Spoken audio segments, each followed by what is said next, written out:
자, 우리 먼저 아멘으로 하나님을 다 같이 예배하겠습니다. 할렐루야. 자, 오늘도 같은 말씀 앞에 서는 모든 예배자분들 예수님의 이름으로 환영하고 축복해 드립니다. 먼저 우리 신앙 고백 드리겠습니다. 2026년의 소망과 결단을 또 신앙 고백으로 크게 선포하면서 나아가도록 하겠습니다. 주보 뒤편 하단을 보시고 함께 고백합니다. 한 걸음씩 범사에, 한 번만 더 한 걸음씩 범사에. 자, 금년 한 해 계속해서 이 고백을 스스로에게 선포하십시오. 자, 우리가 믿는 신앙, 기독교 신앙이죠. 기독교 신앙의 핵심은 뭘까요? 예수 그리스도입니다. 이게 예수님께서도 본인이 직접 스스로에 대해서 증거하신 내용이기도 했었습니다. 예수께서 이르시되 내가 곧 길이요 진리요 생명이니 나로 말미암지 않고는 아버지께로 올 자가 없다. 다른 이로서는 구원을 받을 수 없나니 천하 사람 중에 구원을 받을 만한 다른 이름을 우리에게 주신 일이 없다. 이게 아주 못을 박았거든요.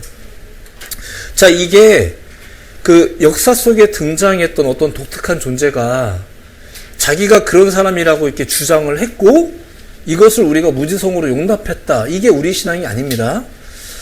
바로 그분의 존재에 대해서 이미 오래전부터 예언되었던 그 예언의 내용과 그리고 이후의 증거가 그 존재를 증명하고 있기 때문에 우리가 이 신앙을 가지는데 거리낌이 없는 거예요. 때문에 우리가 가진 이 신앙의 핵심은 무엇이다? 예수가 그리스도시다라는 것. 자, 이게 기독교 신앙의 가장 독특함이자 핵심이에요. 그래서 복음을 전파한다라고 말할 때 우리가 예수님 믿으세요 이렇게 말을 하는 거죠. 자, 그런데 지금 우리 데일리처치 예배자들이 매주 나누고 있는 내용은 그 독특함을 처음 증거하는 단계는 아닙니다. 그러니까 소위 말해서 우리가 도를 아십니까? 처럼 예수님 아세요? 이런 단계가 아니란 얘기예요. 그 이후의 단계입니다. 소위 예수님을 믿는다고 하는데, 예수님을 안다고 하는데, 나도 교회 다닌다고 하는데, 우리가 과연 제대로 다니는가, 제대로 믿는가, 이 단계라는 거죠. 그러니까 우리가 지금 그 신앙 중이에요. 그리고 생각해 보시면, 예수님의 등장도 그런 맥락이었었어요. 당시에 이미 하나님의 신앙이 있었다 없었다? 이미 있었다고요. 이미 있었지만 그 신앙이 온전했는가? 자, 이런 질문 하에서 등장하신 분이 예수님이잖아요. 자, 당시 유대교 신앙과 별개로 다른 종교가 등장한 게 아닙니다. 그 단계예요. 그러니까 저는 지금 이 이야기, 제가 지금 매주 여러분들과 나누고 있는 이 이야기가 그런 맥락의 이야기들입니다. 사실 지금 시대의 사람들에게 있어서 예수 혹은 교회가 사실 전혀 생소한 것은 아닙니다. 교회 안팎으로 너도 나도 자신들이 교회를 안다, 예수를 안다, 뭐 하나님을 안다 다 이렇게 말합니다. 심지어 서로가 자기가 더 잘한답니다. 과학자들도 자기들이 더 잘한다고 말하고 너도 나도 서로 하나님을 증명하겠다라고 말합니다. 그리고 너도 나도 말하는 그 증명 앞에 우리 믿는 사람들조차도 아 그런가? 이러면서 휘청거리기도 합니다. 예, 그렇죠. 믿는 사람들조차 뭔가 아는 듯 하면서도 확신은 없고 이런 혼란한 지식의 세상 속에서 우리는 휘청휘청합니다.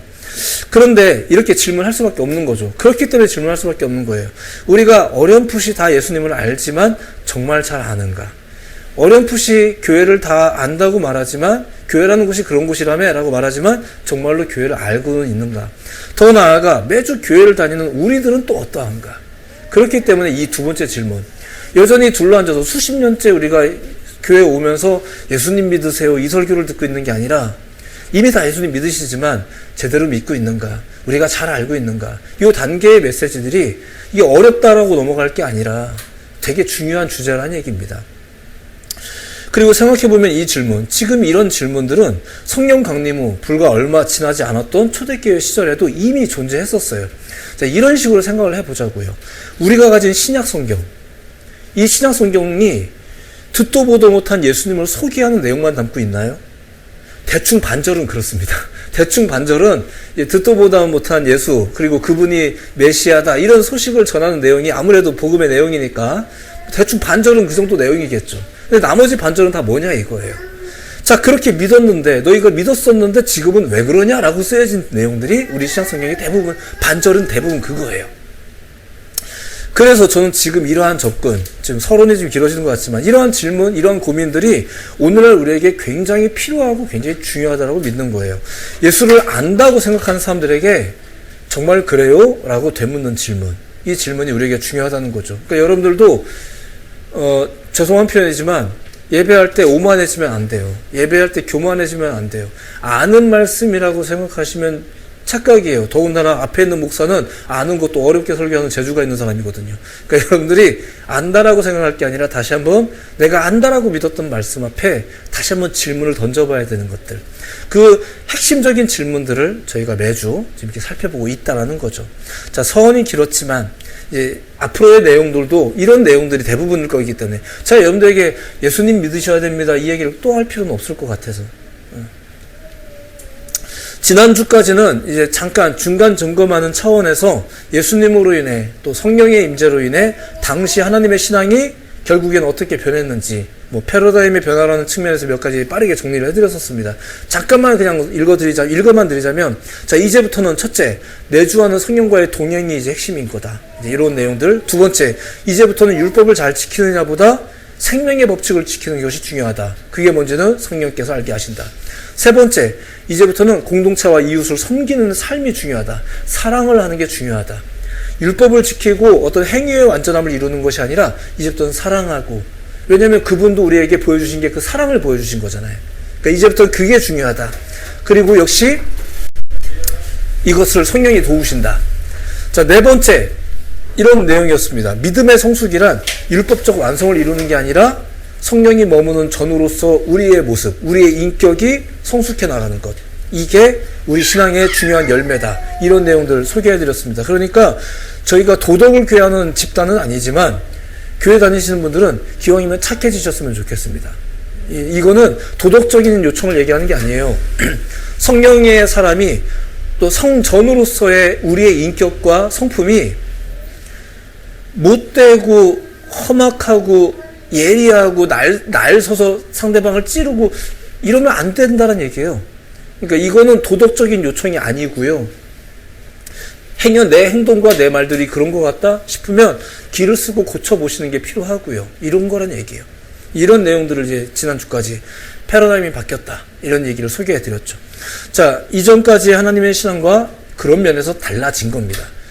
그 이전에는 지금 설명했던 이런 것들이 별로 안 중요했었어요. 그전에는 뭐 그냥 지킬 거 잘 지키는 게 제일 중요했죠. 자, 문제는 이 단계 이후 그리스도 교회가 또 시작이 됐는데 역시나 그 교회가 또 온전하던가 그 모습을 잘 유지하던가 그렇지 못했던 것 같습니다. 자, 그래서 신약 성경의 반은 대부분 너희들 왜 그래? 이제 이런 내용들이 이제 계속 대두가 된 거죠. 자, 이제부터 우리가 다시 보려는 게 그 초대교회 모습들입니다. 이 모습들을 이제 몇 가지로 매주 조금씩 소개해 드리면서 우리가 주목해야 될 메시지가 뭔지를 좀 한번 이렇게 찾아보는 작업을 또 같이 가져보도록 하겠습니다. 제가 오늘 소개해 드리려는 교회는 골로새 교회입니다. 골로새 교회. 오늘과 다음 주까지 이 골로새 교회 이야기를 잠깐만 드리도록 하겠습니다. 자, 일단 이 골로새서라는 책이죠. 골로새서는 소아시아 지역의 골로새라는 도시에 이제 그리스도 공동체가 세워졌거든요. 그들을 향해서 쓴 바울의 편지가 이 골로새서입니다.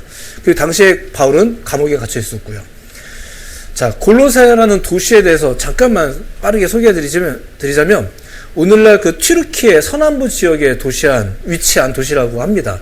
근데 이제 바울 시대 그곳은 그 인근의 라우디게아라든가 이제 히에라볼리 같은 신흥 도시들에게 밀려서 조금은 이제 다소 쇠퇴해 가고 있는 그런 도시였다고 하지만 여전히 지역적으로 교통의 요충지이자 다양한 문화와 인종이 섞여 살던 그런 곳이었다고 합니다. 그리고 당시에 역시 이제 그리스 로마의 통치 영역이 넓어지다 보니까 역시 그곳에도 그 헬라 철학이 많이 만연해 있었고요. 그 이방인 지역임에도 불구하고 이제 그 대규모 유대인 정착촌이 그곳에 있었다고 합니다. 이게 정치적인 이유 때문인데 이게 생각보다 되게 심각한 문제지만 다음에 기회가 되면 이거 소개를 해드릴게요. 되게 재밌는 배경 이야기가 있긴 합니다. 자, 그러다 보니까 여러 인종이 모여 살다 보니까, 그리고 더군다나 유대인들도 그곳에 많이 모여 살다 보니까 율법주의적 전통도 굉장히 강한 곳, 그곳이 이 골로새라는 곳이었습니다. 소아시아 특유의 신비주의, 그리고 더불어서 다신교적 문화, 그리고 유대교의 그 철두철미한 그 율법주의까지 다양하게 다 모여 있는 곳이 그곳인데, 거기에 그리스도 교회가 세워진 거예요. 자, 근데 여기서 이제 흥미로운 게 하나가 있습니다. 혹시 알고 계신지 모르겠지만 골로새 교회가 누가 세웠을까요? 우리가 그냥 어렴풋이 신약성경에 나오는 대부분의 교회는 바울이 세운 것 같다 이렇게 알고 있는데, 골로새 교회는 바울이 직접 방문해서 개척한 교회가 아닙니다. 이제 골로새 교회는 바울이 그 인근 대도시 에베소라는 곳에서 3년간 머물면서 복음을 전할 때, 거기에서 바울의 말씀을 들으면서 은혜 받은 사람이 하나가 있었어요. 그게 에바브라라는 사람이에요. 근데 그 사람이 골로새 출신이란 말입니다. 그 사람이 거기서 은혜 받고 자기 고향에 가서 거기서 이제 교회를 세운 게, 그게 골로새 교회예요. 젊은 목회자죠. 그런데 그 에바브라에 의해서 골로새에 교회가 세워진 지 얼마 되지 않아서 앞서 말씀드린 그 골로새 지역의 특색답게 여러 혼합주의적 요소들 때문에 결국 골로새 교회 안에도 이단적인 사상, 우리가 보통 그 이단 교사, 이렇게 거짓 교사 이런 식으로 표현되는 내용들이 있는데, 그런 것들에 의해서 성도들이 물들기 시작한 거예요. 자, 근데 이거를 성도들이 물들었다고 해서 갑자기 막 여러분들이 나빠진 게 아니고요. 그것을 에바브라가 보면서 느끼는 거예요. 성도님들은 죄송한 얘기지만 잘 모르실 수도 있어요. 오히려 이렇게 하니까 더 좋은데 이러면서 교회가 점점 더 세련되어지고 좋아지는 걸 수도 있어요. 워낙 골로새가 여러 좋은 아이템이 많은 동네니까, 여러 가지 인문적인 아이템, 세속적인 아이템이 굉장히 많은 곳이에요. 좋은 도시란 말입니다. 시골 아니에요. 그러니까 좋은 아이템들이 많이 모이는 곳이니까 어떤 면에서는 성도님들은 더 좋아했을 수도 있지. 근데 이 에바브라가 이거 조금 문제가 되겠는데 라고 느끼는 게 있었다는 거예요. 그리고 그것을 가지고 이제 고민을 하게 된 거죠. 당시에 그 골로새 교회에 만연했던 이제 그 성경에는 이단 사상이라고 통칭하고 있는데, 당시 교회를 혼란스럽게 했던, 그러니까 에바브라가 볼 때 이거가 좀 문제가 되겠는데 라고 느꼈던 것들을 한마디로 요약하자면 이겁니다. 예수님을 믿는 것도 좋아. 하지만 그것만으로는 부족하지 않니? 요거예요. 자, 이게 사실상 오늘과 다음 주, 그리고 우리가 날마다 우리가 좀 긴장해서 고민해야 될 이야기의 핵심입니다. 예수도 좋지만 뭔가 더 있지 않겠나 하는 생각. 우리가 예수님을 안 믿는 건 아니잖아요. 하지만 가끔은 예수님보다 더 좋은 것이 있잖아요. 이것도 좋지만 저렇게 하면 더 좋은 게 있지 않을까 하는 게 우리가 늘 있잖아요. 이 사상이 굉장히 역사가 깊어요. 그리고 이거는 오늘날에도 굉장히 강력하기 때문에 이런 주제를 지금 하나 잡아서 이런 주제가 문제가 되었던 골로새 교회를 지금 소개해드리고 있는 겁니다. 자, 골로새 교회가 바로 그 생각 때문에 휘청거렸습니다. 라고 말하니까 되게 문제가 많은 것 같지만 사실 꼭 그렇진 않고요. 에바브라가 볼 때 그랬단 얘기예요. 그러니까 성도님들은 좋으실 수도 있어요. 그냥 좋은 교회다 이렇게 할 수도 있는데, 그걸 문제의식을 느끼는 사람이 있었어요. 그리고 이걸 가지고 고민을 하죠. 자, 그리고 이 이야기를 가지고 이제 에바브라가 어떤 일을 행했는가. 자, 일단 골로새 교회 이야기를 좀만 더 보겠습니다. 자, 그래서 골로새 교회를 직접 방문한 적도 없고 직접 세우지도 않았던 바울이 감옥에 갇혀 있는 중에도, 정확히는 이제 로마에 있는 가택연금 상태입니다. 근데 거기에서도 그들의 구체적인 상황을 알고 편지를 쓰게 된 것은 어떤 이유 때문이었을까? 그게 바로 지금 얘기하고 있는 이 에바브라 때문입니다. 이야기의 전모는 이렇습니다. 바울이 로마에서 가택연금 상태에 있을 때 뜻밖의 손님이 찾아온 거예요. 그게 골로새 교회를 개척하고 목회하던 에바브라라는 젊은 목회자입니다. 당시 골로새 교회가 돌아가는 상황을 그 안에서 목회하면서 지켜보던 이 젊은 목회자 에바브라가 이거 문제가 되겠는데 라고 느낀 거예요. 그 핵심에는 예수님 외에 다른 것, something more, 이 발상이 성도들 안에 막 스며들고 있다라는 걸 이제 보기 시작한 거예요. 실제로 오늘날에도 우리가 그걸 가지고 많이 고민하고 회의하잖아요. 이런 거랑 비슷합니다. 그러자 에바브라가 이 문제 때문에 혼자 고민을 막 하는 거예요. 그리고 그것을 가지고 상의할 수 있는 사람, 혹은 해결해 줄 수 있는 사람으로 자신에게 복음을 알려준 스승, 자기의 영적인 스승을 떠올린 겁니다. 그리고 그에게 찾아가기로 결정을 한 거죠. 골로새에서 로마까지 당시 기준 배편과 도보로 몇 달이 걸리는 수천 킬로의 거리라고 합니다. 거길 간 거예요. 오직 교회를 살리겠다라는 일념 하나로 찾아간 겁니다. 자, 그렇게 로마에 도착한 에바브라, 이제 바울을 만납니다. 그리고 골로새 교회의 여러 소식을 이제 낱낱이 보고하게 돼요. 그 바울이 그 얘기를 듣고 나서 내가 직접 본 적도 없는 성도들이고 내가 개척한 적도 없는 교회지만, 개척하지도 않은 교회지만, 그 에바브라라는 이 젊은 사람 목회자의 눈물 어린 고백을 들으면서 목회적인 책임감을 막 느낍니다.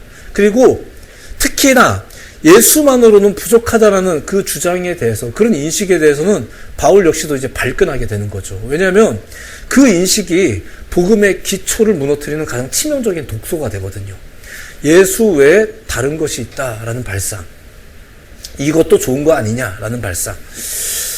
이게 특정 교회만의 이슈가 아니라는 것을 바울은 누구보다 더 잘 알고 있는 사람이죠. 왜냐하면 자기들은 직접 발로 뛰어다니면서 여러 지역의 교회를 세워봤고, 그렇게 세워진 교회들이 어떤 문제점을 직면하는지를 이미 또 많이 경험하고 있는 사람이기 때문에, 다음 주에 더 신랄하게 소개를 해드리겠지만, 일단 좀 골로새 이야기만 계속 보겠습니다. 그러니까 이렇게 복음의 본질을 누구보다 잘 알고 파악하고 있는 바울에게 에바브라가 찾아간 것은 잘한 겁니다.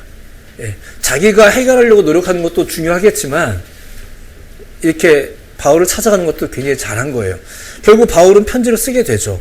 그리고 그렇게 쓰여진 편지는 두기고와 오네시모라는 사람 편에 전달이 됩니다. 자, 여기서 한 가지만 더 봅시다. 뭐냐면 이런 거예요. 언뜻 생각해보면 이렇죠. 소식을 전해준 사람이 에바브라니까, 그렇단 말이지? 너 잠깐만 기다려. 그래서 막 이제 내가 하는 거 막 써가지고, 자, 이거 들고 가. 네가 가. 이렇게 해도 되잖아요. 첫째. 두 번째. 아무래도 내가 좀 내용을 정확하게 정리하려면 시간은 좀 걸릴 것 같으니까 너 먼저 가고 내가 다른 사람 편에 보낼게. 이렇게 해서 에바브라는 먼저 돌아가도 괜찮을 것 같아요. 자, 그런데 결과론적으로 얘기하자면 편지를 실제로 전달한 거는 두기고와 오네시모고요. 에바브라는 돌아가지 않았습니다. 이 부분에 대해서 성경의 기록을 잘 보면 그 에바브라의 드라마틱한 행보가 나와요. 뭐냐면은 결론적으로 이해하자면 에바브라는 소식을 전한 후에 못 돌아갔는데, 왜 그러냐면은 바울과 함께 로마 감옥에 갇힙니다. 왜 갇혔냐면은 이에 대한 두 가지 설이 있어요. 첫 번째는 로마에서 바울을 이게 지극정성으로 이렇게 돕다가 보니까 이게 로마 당국의 눈에 띄어가지고 바울하고 똑같이 이제 똑같은 제목으로 투옥됐다라는 설이 있고요. 두 번째는 바울이 이제 당시에 이제 고령의 나이였는데 그때 감옥 생활을 하면서 고생하는 걸 보고 자발적으로 그를 수발하기 위해서 남아 있었다, 이런 설이 있었어요. 자, 뭐가 맞는지는 잘 모르겠습니다만 결과적으로 돌아가지 않다 보니까 어떤 일들이 벌어졌느냐. 에바브라는 골로새 교회를 버렸나 하는 평가를 받기도 했고요. 왜냐면 자기가 목회하던 곳을 떠난 거잖아요. 수개월 동안 떠나서 안 돌아와요. 두 번째는 바울의 고난을 함께 나눈 자리에 머물렀다, 이런 또 나름대로 좋은 의미의 평가, 이 두 가지 평가를 다 받습니다. 자, 다만 바울이 그 편지를, 골로새 교회를 향해서 편지를 썼을 때 그 편지의 내용에 에바브라의 근황을 담아서 보내줍니다. 근데 뭐라고 담았냐?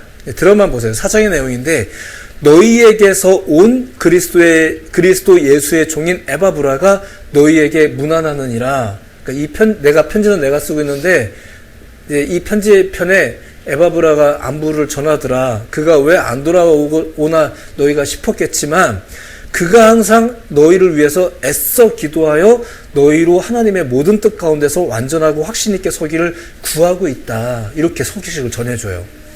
자, 이 얘기인즉슨 그가 너희를 버린 게 아니다. 오히려 너희를 위해서 이곳에서 애써 기도하고 있다. 이렇게 얘기를 해줘요. 자, 그래도 서운할 수 있겠죠. 우리들 일반적인 생각에는. 자, 근데 이 편지를 쓰고 있는 바울, 그리고 성경이 되어버린 이 편지의 기록에 따르면 보세요.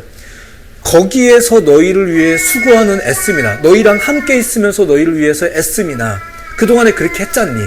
그 사람이 오히려 너희에게 복음을 전했고 너희가 거기서 교회가 세워진 거잖니. 그렇게 애씀이나 여기에서 너희를 위해서 기도함이나 같은 목회다 라는 내용이에요. 이게 기도의 능력입니다. 조금 다른 이야기이긴 합니다만 이게 목회자의 역할이고요. 이게 기도의 능력이라고 할 수 있어요. 예. 이 부분은 추후 기도 이야기를 할 때 다시 설명하겠습니다. 어쨌든 그렇게 바울은 에바브라를 나름 변호해 줍니다. 그리고 소식을 들려주는 거죠. 나랑 같이 있다 이렇게. 자, 그렇게 감옥 안에서 바울과 에바브라는 골로새 지역의 성도들을 향한 마음으로 숙고하며 기도하며 골로새서를 완성을 하는 거예요. 바울과 마찬가지로 에바브라도 이제 갈 수 없으니까 그 편지는 바울의 이제 신실한 대리인이었던 두기고나 변화된 오네시모 편에 이제 보내게 되죠. 자, 참고로 한 가지만 더. 바울이 이때 골로새서만, 골로새 공동체를 향해서 보내는 편지만 줘서 보낸 건 아니고요. 빌레몬서도 같이 보냅니다. 자, 근데 그 편지는 빌레몬이라는 사람에게 보내는 것인데, 개인에게 보내는 것인데, 빌레몬이 그 골로새 평신도 지도자입니다. 자, 그러니까 골로새서는 골로새 공동체 전체에게 보내는 편지고요. 그 빌레몬서는 그 지도자 개인에게 보내는 개인적인 사정에 대한 편지예요. 그거는 이제 오네시모와 관련된 내용인데 뭐 이건 향후에 얘기하고요.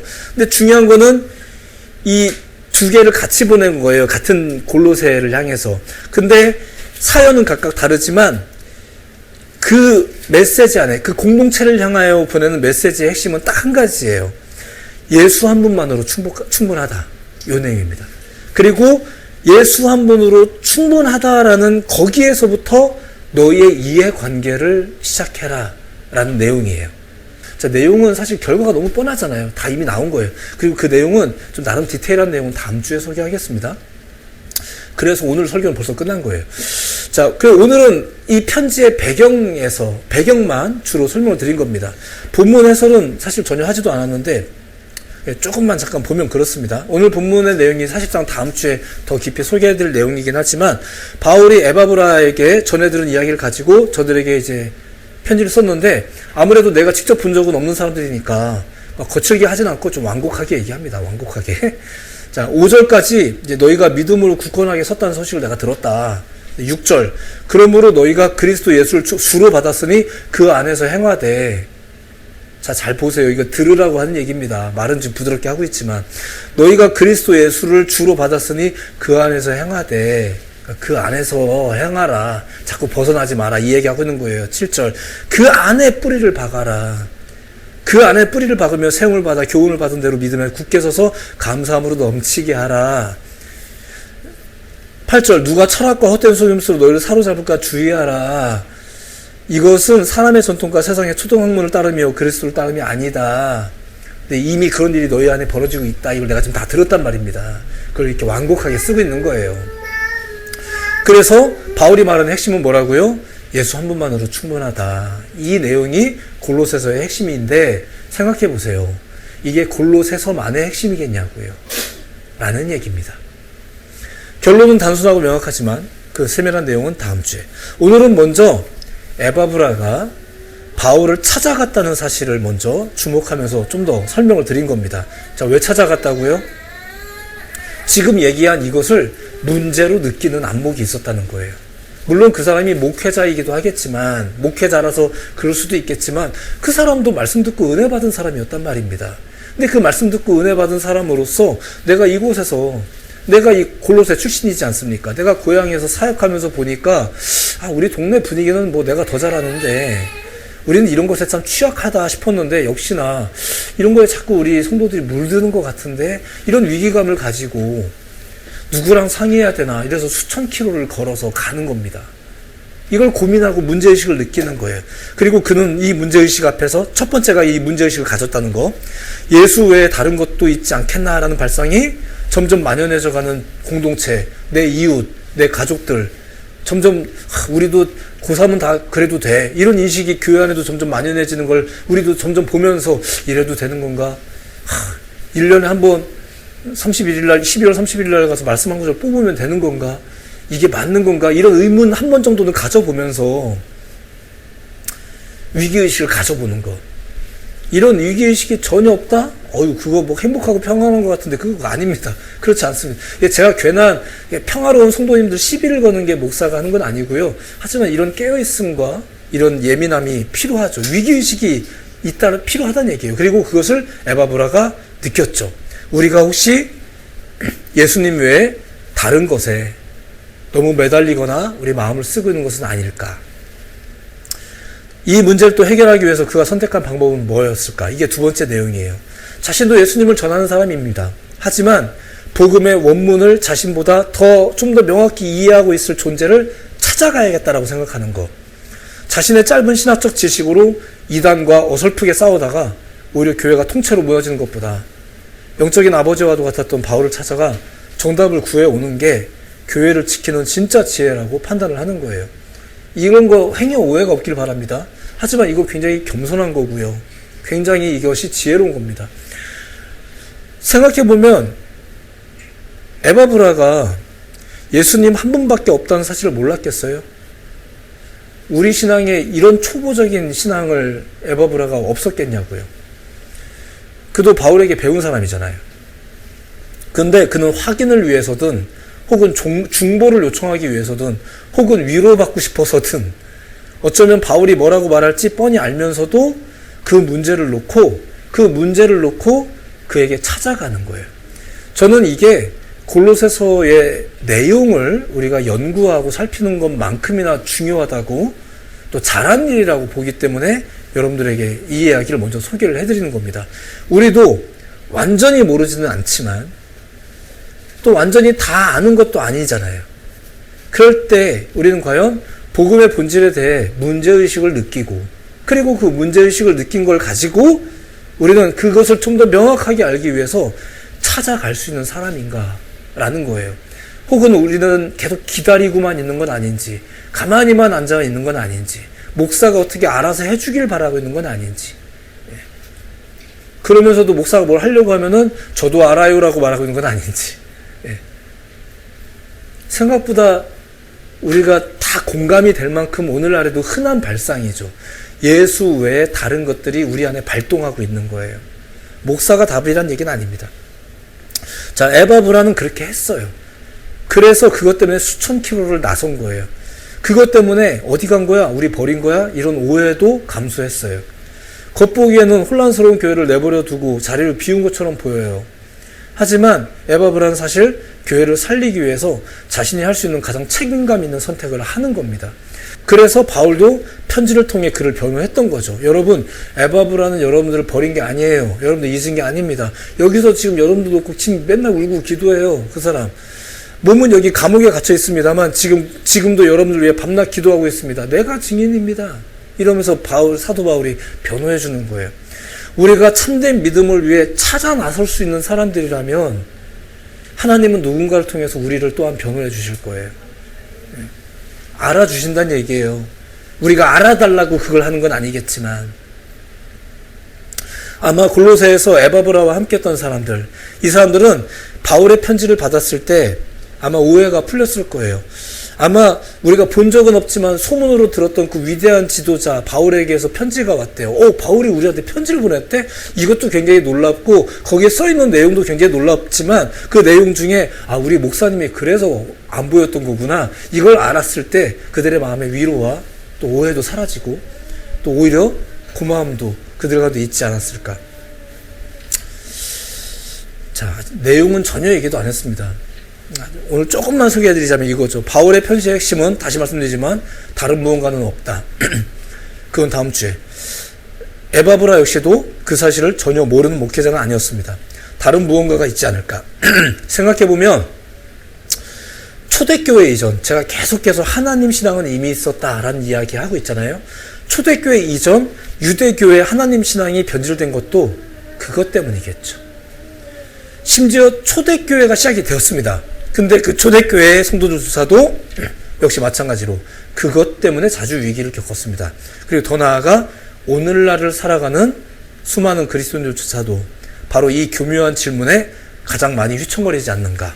다른 무언가, 더 좋은 무언가가 있지 않을까? something more. 그러니까 계속 다른 더 좋은 무언가. 근데 이러한 발상, 사실 이거는 이 세상에서는 성공과 발전을 위해 굉장히 합리적인 발상으로 여겨집니다. 그러니까 something more가 일종의 업그레이드란 말입니다. 그런데 우리 신앙에 있어서는 something more가 신앙의 변질이에요. 그러면 우리 가운데 뭐가 필요하냐? something complete가 필요하죠. 확인이 필요한 거예요. 확인이. 우리에게 주어진 것이 예수 그리스도 안에서 완벽하고 확고하게 주어진 복음을 내가 온전히 지금 누리고 있는가를 계속 확인하고 다듬어 보고 되물어 보고 이번 주는 내가 제대로 하고 있는 이걸 계속 반복하는 게 우리가 할 신앙인 거죠. 이렇게 하면은 조금 더 효과적이지 않을까? 물론 뭔 말인지 알겠습니다. 그게 확실히 이 세상에 살아가는 데는 굉장히 좋은 발상이에요. 그게 업그레이드가 되는 좋은 수단입니다. 근데 우리 신앙에서 굉장히 중요한 건 그거예요. 나는 잘하고 있나? 우리는 그리스도인이 맞나? 내가 알고 있는 말씀은 내가 제대로 알고는 있는 건가? 기독교 신앙은 정말 그 샤먼인가? 우리도 다 복받기 위해서 하나님이 맞는, 물론 하나님은 복을 주시는 분이지만 우리가 혹시 좀 약간 남들은 모르지만 나는 아는 거 있잖아요. 나의 은밀한 그 비겁함이 나의 신앙 가운데 작동하고 있는 것은 아닌가. 이런 질문들이 그 something complete를 위해서, 더 확고함을 위해서 자꾸 질문이 필요한 거죠. 우린 그게 필요한 거예요. 거기에 만약에 이렇게 하면 된다, 저렇게 하면 된다라는 세상적인 노력, 또 세상적인 철학, 또 종교적인 어떤 그 트렌드, 이런 것들이 자꾸 이제 작동을 하게 되면 그때부터가 바로 복음의 순도를 깨트리는 변질이 일어나는 거예요. 그러니까 우리 교회도 지금 현대사에 맞게 또 이제 이렇게 의자, 좌석, 시간, 예배 순서 여러 가지 다 이렇게 할 수 있죠. 할 수 있지만 복음의 순도를 깨트리는 것들이 되지 않도록 나름 신경을 써가면서 개발해 가면서 이렇게 한다는 얘기예요. 그렇다고 해서 이게 완전하냐? 잘 모르겠습니다만 목사로서 그건 제가 고민하겠습니다. 제가 열심히 고민하고 여러분들에게 제시하겠습니다.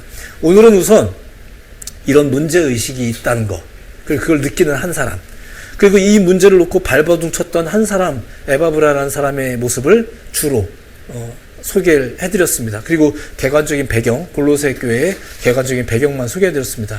오늘날 우리 역시도 그런 깨어있음과 또 노력이, 찾아가는 노력이 필요하지 않겠나 하는 마음에, 자, 새로운 한 주가 또 시작됩니다. 자, 어떤 상황 속에서도 믿음의 사람으로서 복음의 핵심을 늘 성실하게 확인하며 살아가는, 다른 화려한 것에 너무 휘청거리고 또 너무 이 사정 저 사정 있을 수 있죠.